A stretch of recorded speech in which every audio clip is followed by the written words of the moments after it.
আসসালামু আলাইকুম।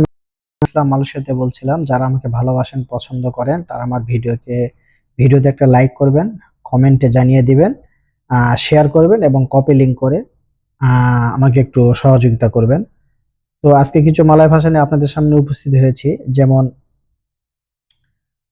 ব্যস্ত থাকি আমরা সব সময় কাজের মধ্যে, যখন ব্যস্ত থাকি ব্যস্তকে মালয় ভাষা বলা হয় সিবুক।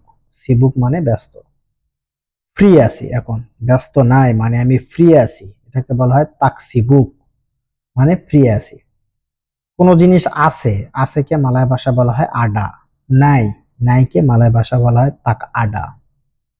তারপর সে কোনো জিনিসকে বন্দি করা হয়, যেমন বলে না যে মানুষটাকে বন্দি করো, বা এ বাঘকে নেটের ভিতরে বন্দি করো।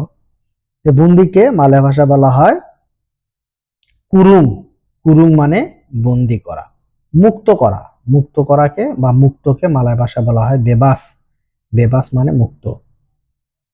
কোন জিনিস ভিজা আছে, ভিজাকে মালয় ভাষা বলা হয় বাসা। বাসা মানে ভিজা। তারপরে শুকনাকে মালয় ভাষা বলা হয় ক্রিং। ক্রিং মানে শুকনা। ভয়, মনের ভিতর ভয়, ভয়কে মালয় ভাষা বলা হয় তাক্কুত। তাক্কুত মানে ভয়। সাহসকে মালয় ভাষায় বলা হয় বেরানি। বেরানি মানে সাহস। ভীতুকে মালয় ভাষা বলা হয় পেনাকুত। পেনাকুত মানে ভীতু।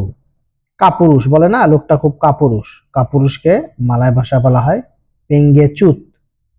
পেঙ্গেচুত মানে কাপুরুষ। এরকম নিত্য নতুন মালয় ভাষা শেখার জন্য আমার পেজটা ফলো করবেন, লাইক কমেন্ট শেয়ার করবেন। আসসালামু আলাইকুম।